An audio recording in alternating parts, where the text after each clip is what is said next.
Once upon a time there lived a brother and sister named Hansel and Gretel. They lived in a small cottage in the woods with their father, a poor woodcutter. Times were hard and there was barely enough food to eat.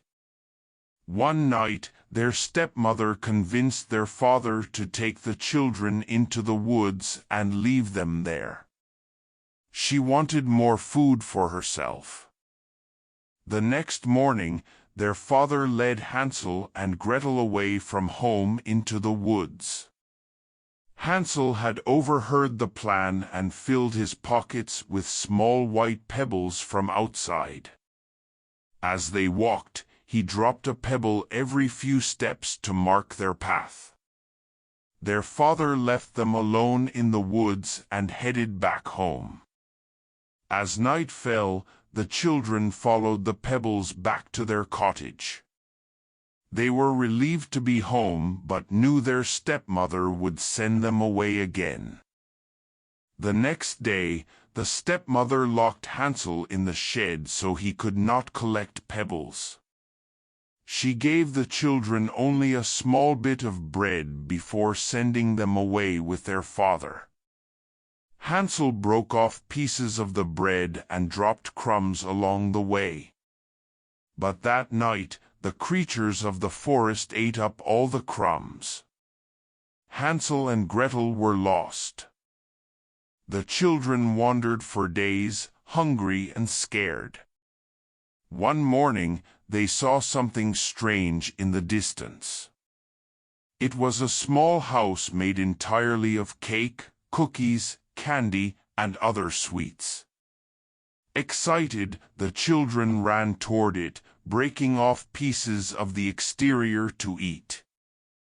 As Hansel and Gretel gobbled up the sweet house, the door suddenly flew open. Out stepped an old woman with a kind smile. "Come in, children," she said. "Eat all you like." Inside, they feasted on cakes, pies, puddings, and more. But the old woman, who was really a wicked witch, had built the candy house to lure children to eat. She planned to cook and eat them. After feeding them a big meal, the witch locked Hansel in a cage.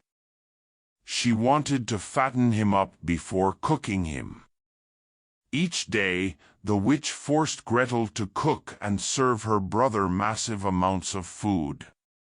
But clever Hansel used a chicken bone to pretend his finger was too thin to fit through the bars. The witch grew impatient. One evening, the witch ordered Gretel to light the oven and prepare to cook Hansel. But Gretel had a plan. As the witch leaned over to peer inside the hot oven, Gretel gave her a big shove. The witch tumbled into the oven and the door slammed shut behind her. Gretel quickly unlocked Hansel's cage and they gathered up the witch's treasures. The children found their way home by following a beautiful white swan. Their father was overjoyed to see them safe and sound. With the witch's riches, they had plenty of food and lived happily ever after. Hansel and Gretel never forgot their frightening but fantastic journey to the land of sweets.